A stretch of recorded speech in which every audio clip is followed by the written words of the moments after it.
This podcast is brought to you by Infinite Resources, a local staffing agency connecting diverse job candidates in central Iowa companies.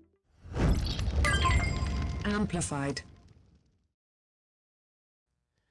All right, welcome everybody to the Amner Martinez podcast. It is the end of 2023, and I'm sitting here with Chris Noth, our business development manager for Infinite Resources, and we're gonna talk about different topics, all related to business. So if you're a business owner, small business owner, or thinking about starting a business, we might be able to help you with some basic tips. So hopefully you stick around, listen to it. We're going to get into some topics. And if you have any questions or any feedback, shoot it our way. Go to amplifydsm.com. If you want to start a podcast, shoot it our way. If you want to start your business and want a consultation or, just connect with us, and we'll be more than glad to make time for you. So if you're a business owner, or if you know somebody that's an entrepreneur or has the entrepreneur spirit, share this with them. Hopefully there's some nuggets of wisdom. Amplified. So, Amner, there's a certain inflection point that I wanted to make sure we covered. You know how a lot of times a movie ends with some action that it's like one of those key moments. It's just like a great way to end the story. And I think the great way to end the story we've been telling today is something happened after you got your little skeleton crew team together. One day the phone rang. And what was that call? Okay, so that was an old friend from my first employer back in 2003. So 16 years prior. Right. That she knew that I kind of stuck around like the staffing world, because usually somebody in staffing eventually goes into like a corporate world and becomes HR manager. That's the natural kind of evolution for somebody that works in staffing. So she knew that I stuck in that I stayed in the staffing world, and so she reached out to me and said, "Hey, do you know of any staffing agencies that work in the production, food production?" And I was like, "I'm doing that." Yes. And great, and so she's like, "All right, well, I'm gonna introduce you to my husband. Then he's a plant manager for a big production company, and they need a lot of people. They're gonna need over 100 people." And that was a huge change. So this is where we discussed that, right? Like, where obviously we did the right things to put ourselves in a situation like that, but that call, like, what did I do to get that call, right? Like, that's another ingredient that I was arguing yesterday, that I was like, there's something that some things have to also happen that are not necessarily based on your work ethic or, your hard work, your creativity, even your talent or everything. I mean, yes, if we were not ready, even that call could have came and nothing would have happened because we're not ready, but we were ready and that call came. Is it Sal Bay going like this? Yeah. That's the analogy that we needed to understand this situation. Thank you. So this was 2020? This is, yes, yeah, like 2020. Early 2020. And you, at that time, were managing how many workers? So internally, it was me and two part-time recruiters, 2 part-time people, or 1 full-time and 1 part-time. And how many workers in the field? We probably had maybe 10, maybe 8. Okay, so had 8 workers out there actively working, and a call comes in and says, "Find me 100 workers." Right. Did you first think of yourself, or was your first instinct to say like, "Oh, I know some staffing agencies you should talk to"? Yeah, no, I was ready. Which I did that prior. It didn't scare you going from 8 to No, 100? no. I felt. See, this is the crazy thing. Like that's another ingredient. You gotta be a little crazy. Your ideas sound normal to you, but to other people sound crazy. Well, if you can make 8 pizzas, you can make 100 pizzas, right? Right. If you have the equipment, if you have the process, if you have the people. But how crazy was I to ask my boss, sell me half of your business? But to me, it sounded normal. It's Right. normal enough for me to like let Say it it come out out of my loud. mouth Yeah. and like tell him. Well, that one we could put aside, but like that call, I mean, that's huge. Yeah. Huge. Yeah. And so she called not even knowing that you had your own business. Right. Because it was so young at that time. Right. And you said, let me tell you what, I don't need to shop that around because I can help you do that. Yeah. I got you. And that's kind of how it started. She introduced me and started meeting, went to visit them and find out what they're looking for. And then I knew, I mean, I wasn't intimidated by it. I knew I could do it, but I didn't know how I was going to do it. It just, I knew it was going to deliver. Okay. And obviously I did a good job enough to convince them that I could do it because they, signed the contract and helped me, and became a client. You put on the all black suit. No, this time I don't even remember what I was wearing because I was confident. Did you was feel like, like that you had to present the business as very established and that everything was figured out just to kind of make Yeah, you have to, make it, fake it until you make it. Yeah, you don't tell them what's behind the curtain. Right. You just, everything's fine. Tell me what you need. Doesn't matter what happens. We will deliver this, Yeah. So, yeah. And so you found over the course of the following months, you found and interviewed 100-some workers more than out of that. your house, Yes. right? Yes, out of the house. and you sent them to work. And we're doing Excel spreadsheets. I mean, it's just right now we have a software that helps us manage our employees, right? And we put everybody in there, and it's like very fluid, streamlined type of process that we have. This is without any of this, without Ring Central, which we have a phone system now. Before we would pass along the cell phone here. Yes, I remember that. Yeah, passing the phone around, and Excel spreadsheets and Word documents and email, and just keeping track on, So it was very, and we did it, and it was, we're working at 10 o'clock at night, I mean, this is, all this have to be happening, they'll have to be happening at the same time. The 2 employees that I had at that time, they were all about it. Like, we were working 9, 10 p.m. and never heard a complaint from them. Like, they're very excited about it. You know what I mean? But that takes for me to have the right people there too, And yeah, I mean, we've done some bad hires.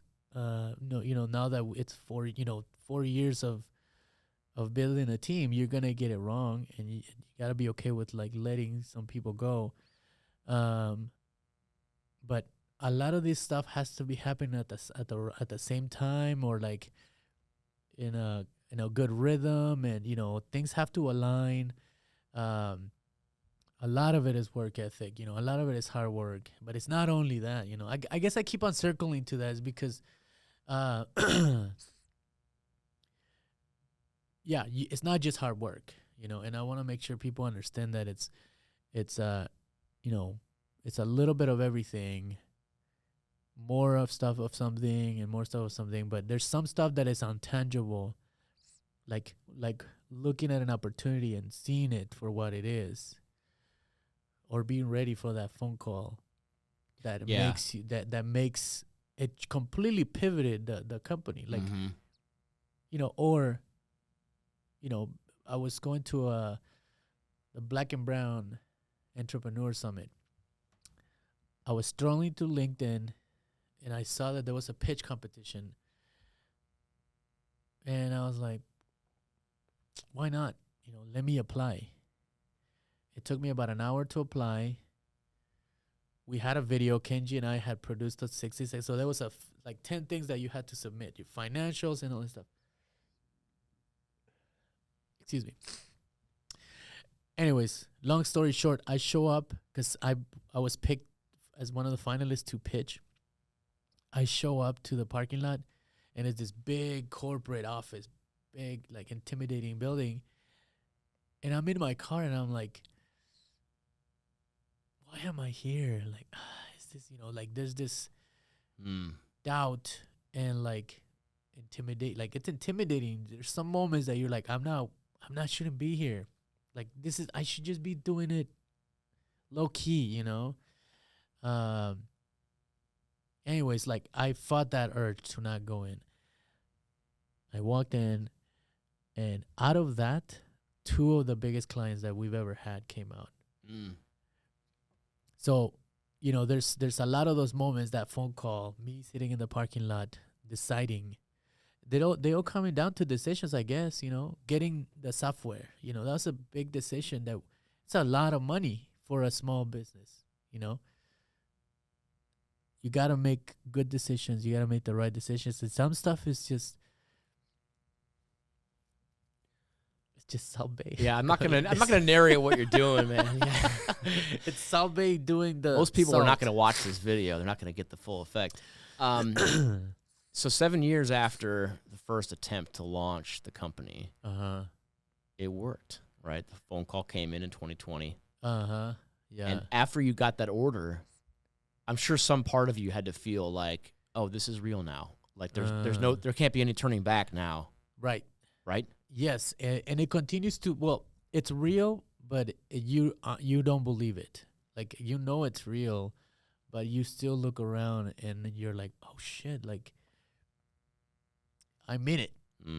I am in it, and it's happening, and it's not an illusion. It's not pretending. Because we did a lot of that in the beginning. The first time in 2013. It was a lot of, like, let's look like a company. We built a website. My wife was the account great photos. manager. Yeah, Great banner. My wife was the account manager. My cousin was the sales manager, and, like, we just, like, if you would go to the website, it's a whole team.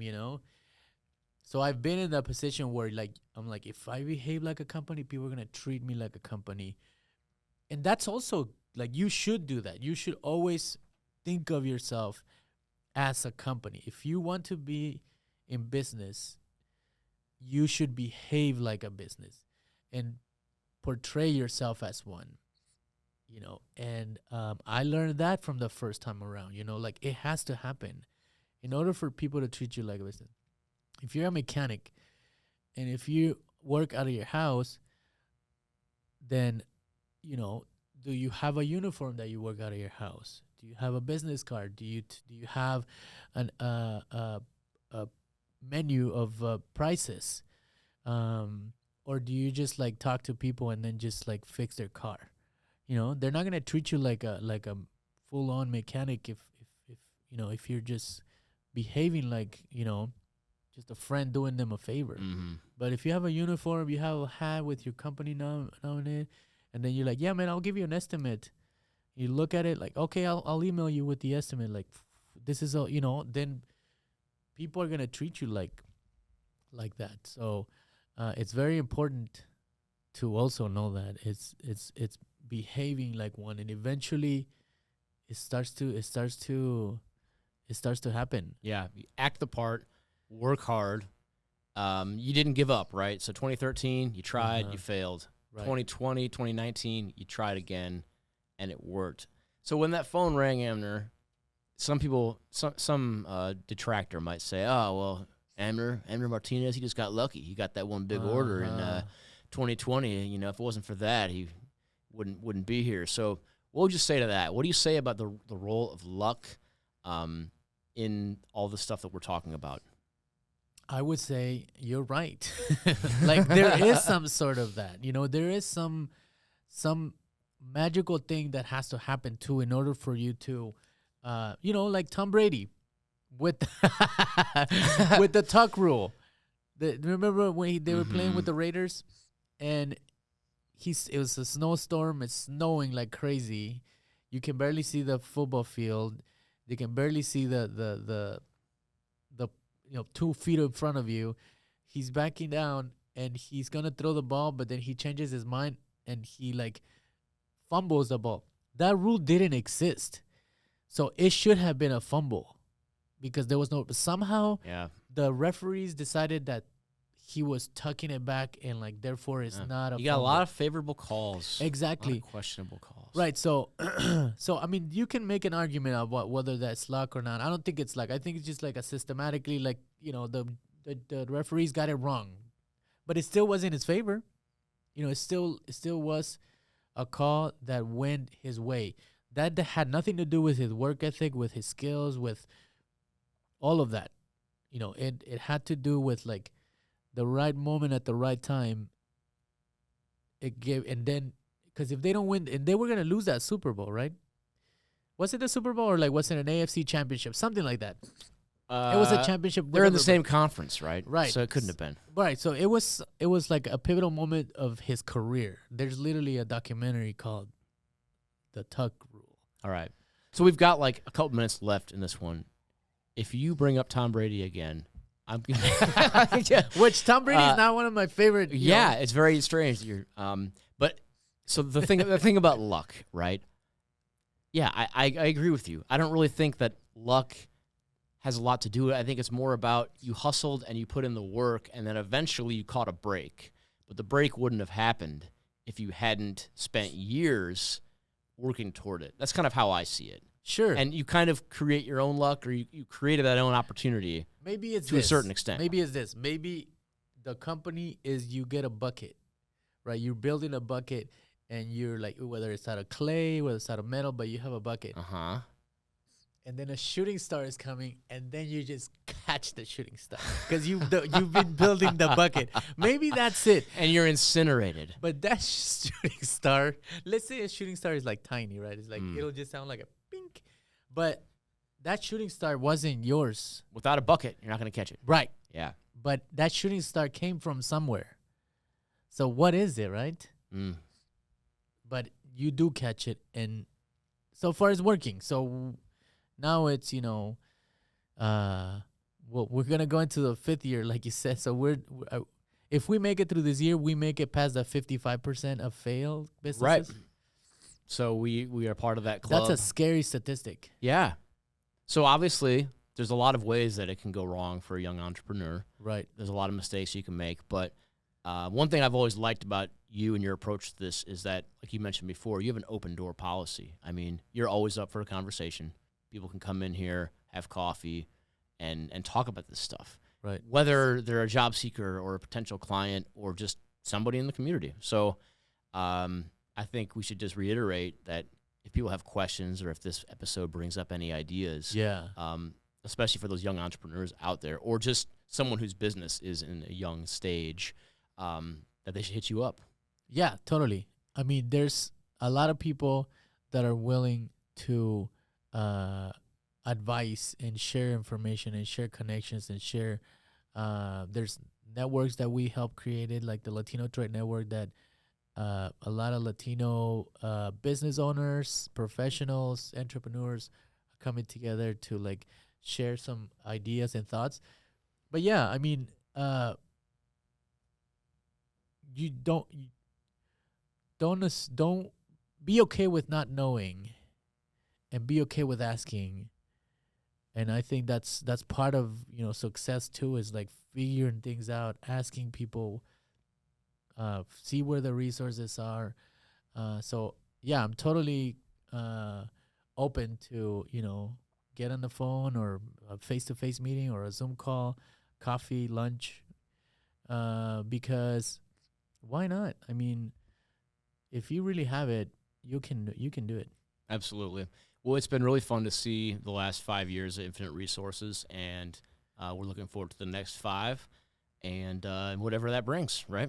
Awesome. Well, thank you, Chris, because you've always brought in you're like the Tom eye Brady in the sky. Yeah. You're like the eye in the sky. You're like a bird that's just sitting up on top of a tree. Just go. I'll take it. And then you like fly down and you're like, hey, this is what you should do. And and then you fly, and then we do it. And then you go back up and you're like, yeah. I'll be an owl. Yes. Yes. All right. So thank you. Thank you, man.